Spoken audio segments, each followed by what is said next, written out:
Hai, saya ingin menanggapi video tanpa keragi yang membawa isu wanita Yazidi yang diperbudak di Gaza dengan agenda dia untuk membenarkan war crime dan mass murder yang ada di Gaza yang dilakukan oleh IDF. Yazidi woman rescued from Gaza after decade as ISIL captive. Ini saya minta langsung bertranslate dalam bahasa Indonesia. Wanita Yazidi diselamatkan dari Gaza setelah satu dekade ditawan ISIS.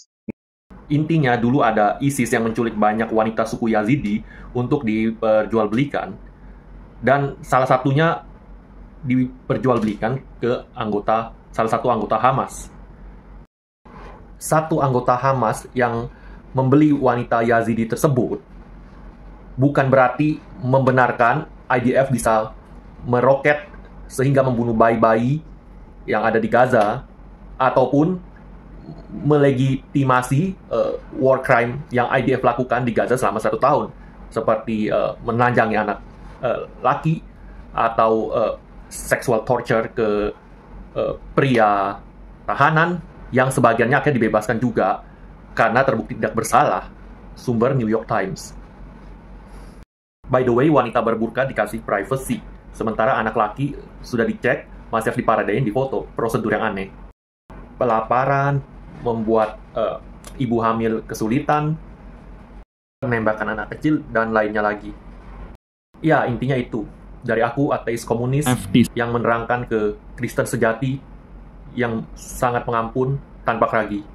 Sekarang kita lihat yang spesifik dari propagandanya tanpa keragi, oke, dan beberapa akan aku dibang. Nah, penting untuk saya ingatkan bahwa berita ini dari Al Jazeera, jadi kita bisa cukup yakin bahwa berita ini bukan rekayasa dari Barat. Oke, sekarang kita lihat dulu videonya dalam bahasa Inggris ya. Pertama, soal tanpa keragi, mengejek bahwa dia menggunakan Al Jazeera, berita Arab, karena kalian tidak percaya media Barat yang penuh propaganda. Aku rasa ada poin di sono, karena baik yang media Arab ataupun yang media Barat ada masing-masing memfavoritkan yang mereka ingin favoritkan. Jadi kalau tanpa keragi berpikir hanya media Arab yang jelek, yang bias, sementara media Amerika Kristen atau media Barat selalu akurat atau objektif, itu tidak seperti itu.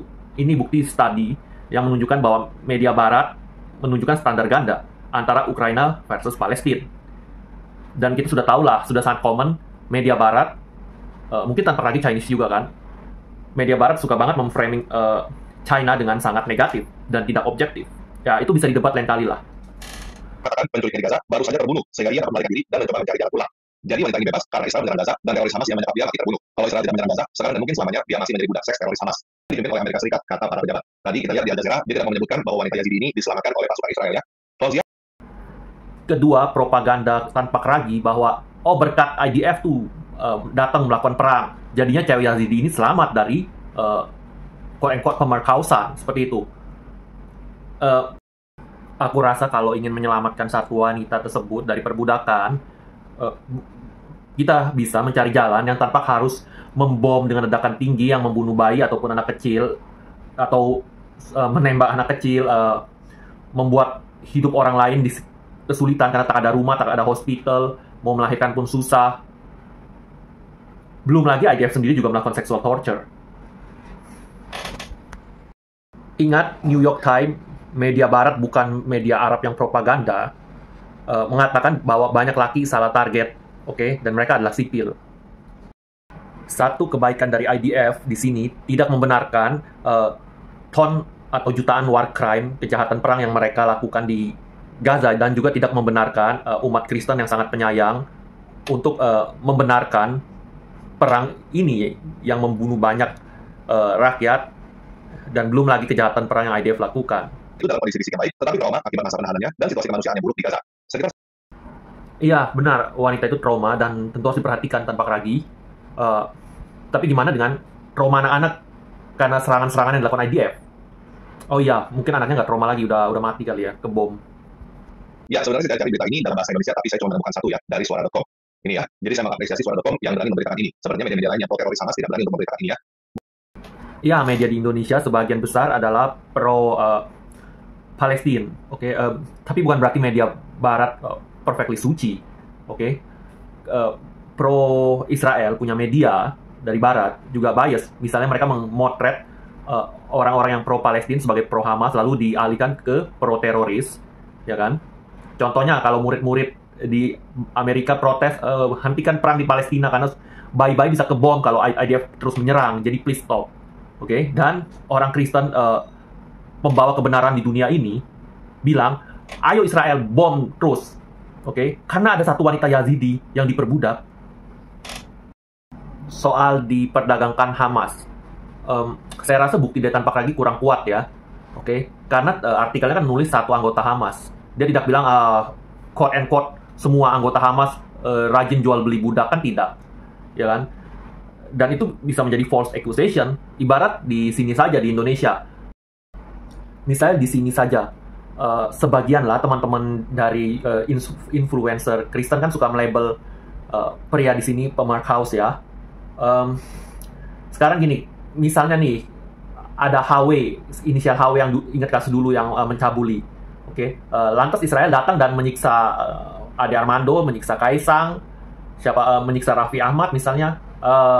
Terus apakah kita akan bilang menggeneralisir bahwa oh kan mereka semua itu kan pemark house?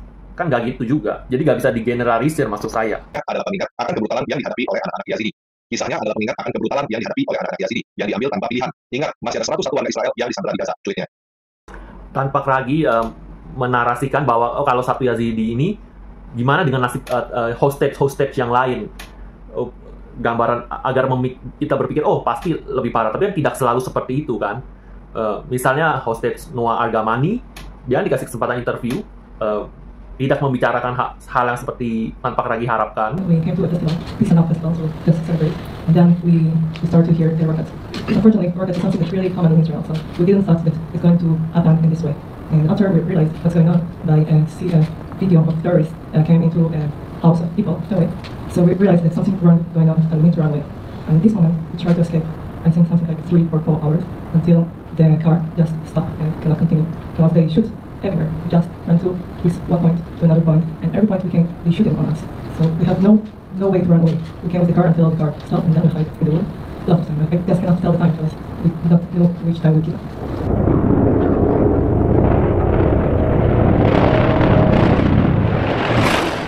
And this time as a hostage, I was being in the house. We got shot by Israeli army, and unfortunately we've been here 3 hostages, and one of them is not so good. He's called just Charlie, and 2 days after that, Conspiracy, one of the hostages that we heard the same house was murdered by Hamas terrorists. So in this situation, it was really hard time for me to lose 2 of my friends that's been here all this time. 2 of my friends that's been killed in captivity and did not came back to her families. And it's really sad that all the world is seeing once the army doing Gaza, but they don't see what's the terrorists doing to us, because they hide us in the tunnels, in houses that nobody can see us. In this video, I've been after the shooting. As I said, all I had was that, and I was being hit all over my body, but nobody came to visit me. Nobody came to see me. Nobody came to give me medical aids. Nobody. Until I get arrested. Ya kan, bahkan habis itu dia pesta bikini. Ya saya rasa kalau dia kena digituin, kemungkinan dia pesta bikini itu aku rasa lebih kecil.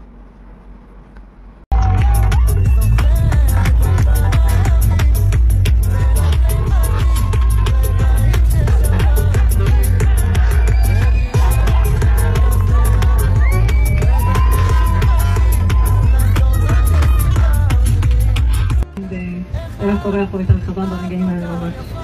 אמנם זה לא הכי אידיאלי כרגע לעשות את המלחמה הזאת, את המסיבה הזאת כשיש עוד מלחמה ברקע.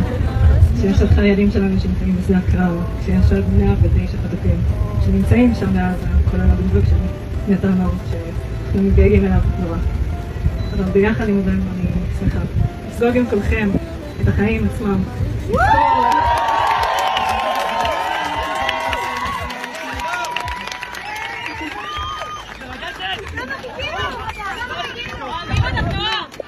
אנחנו צריכים להעריך כל יום בחיים האלה, אנחנו צריכים לחגוג כל רגע שאנחנו פה, אנחנו צריכים לחגוג כל הזמן.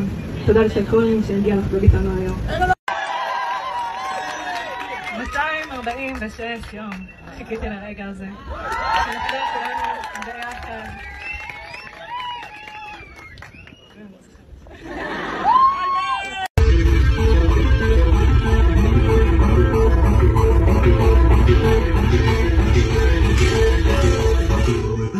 From where we start now.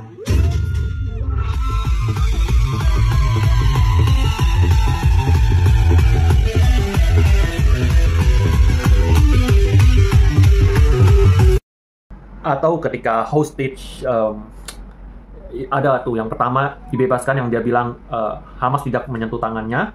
אז בוא נעשה איתה, ואז אחד מהם צעיר, עשה איתי הורדת ידיים והביא מגבת, כדי לא, כי אסור לו לגעת בי.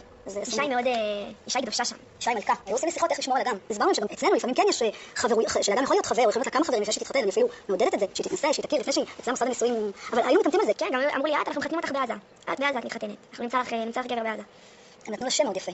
שם ערבי מאוד יפה. סלסביל. זה מים, זה כתוב בהם בקוראן, מים מתוקים כזה. עכשיו אמרתי לו שזה קטע, כי השם... And then, okay, walaupun 3 bulan kemudian dia bersama dengan Cohen, bintang saksi pada tanggal 7, yang berapa kali interview awal-awal juga tidak pernah sebut ada pemerkosaan. All the rockets started to, we heard all the rockets, and the policemen say to everyone to get away with cars and take cars and drive from them. Me and my friends and two of my friends were in the party, and we are from this area, so we know that we were the rockets in this area of the country. And we decided to stay in the open area, near the tree or something like this, because it's safer than be on the road, a lot of cars, and be like targets that can't move. The terrorists can see us and send all the rockets to there, because there's a lot of people, so we was in the open area. You saw the terrorists come to the party? So after 30-40 minutes, something like this, my mother called me and told me that the terrorists are in Israel. And after a couple of seconds, I get a message from the news that it's really happened. And after 1 minute, we heard a lot of shots and screams. And in this moment, we know that we were in trouble. So we decided to hide under the stage. Under the stage, we was something like 20 minutes. And after a couple of time, one of the people that was in the road was up there. The other terrorists came with a lot of cars from Gaza and they do an ambush for the... Yeah, there appears to be a helicopter bringing in injured people. I think that's the loud noise that we're hearing. So, and then you ran away basically when your was going on, and then you hid in a tunnel basically in the ditch for 14 hours until soldiers came and found you? Yes, that's what happened. But I want to say that they do an ambush and they came to the stage, and in this moment we ran away to the open area. In the open area, we was something like 300 people from the party, and a lot of people near to me. I saw a lot of people get shot in the head, in the leg, in the body, and I saw a lot of bodies. And me and my friends were from special unit, the army. Me and the workers, I split up, and we decided to go to the river. Like, what's the river? We go to the river because we thought it's a safe place, but we didn't know what the direction that we go. Tiba-tiba 3 bulan kemudian bareng-bareng kompak muncul membicarakan ada pemerkosaan, walaupun agak aneh. ואז הוא נכנס. And this, ya tapi intinya kalau di hostage ya tetap ada kemungkinan, tapi lagi-lagi saya tidak setuju dengan itu membenarkan war crime yang IDF lakukan atau pembunuhan yang IDF lakukan atau perang yang makin melebar ini.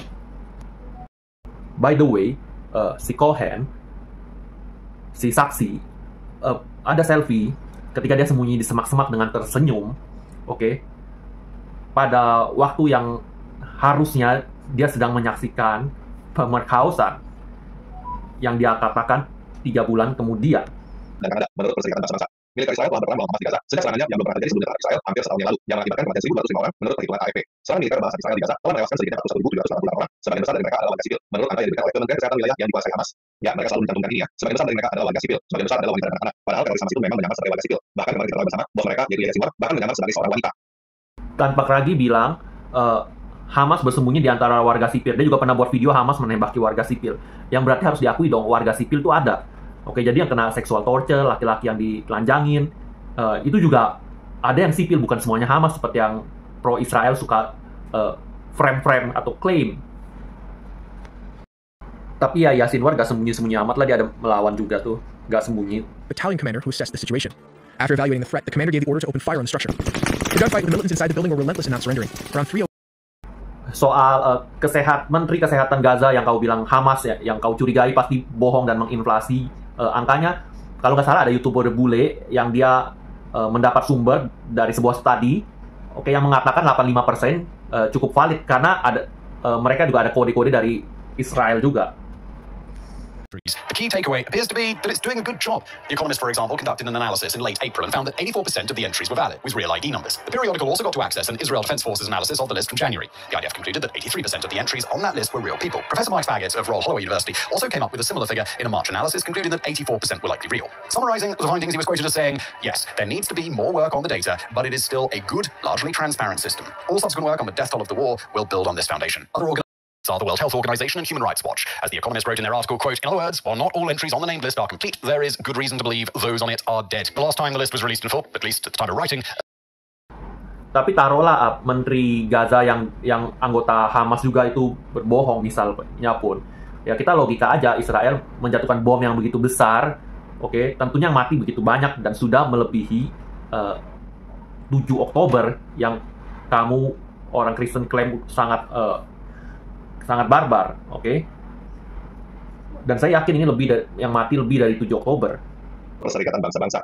PBB mengatakan bahwa tindakan ISIS merupakan genosida.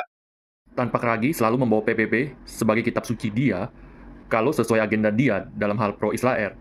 Tapi begitu PBB tidak pro-Israel, melainkan pro-Palestina, dengan mudahnya dia bilang PBB salah. Dan Kanada, menurut Perserikatan Bangsa-Bangsa, militer Israel telah berperang melawan Hamas di Gaza sejak serangannya yang belum pernah terjadi sebelum tentara Israel hampir setahun yang lalu, yang mengakibatkan kematian 1.205 orang menurut perhitungan AFP. Serangan militer bahasa Israel di Gaza telah menewaskan sedikitnya 101.786 orang. Sebagian besar dari mereka adalah warga sipil, menurut angka yang diberikan oleh Kementerian Kesehatan wilayah yang dikuasai Hamas.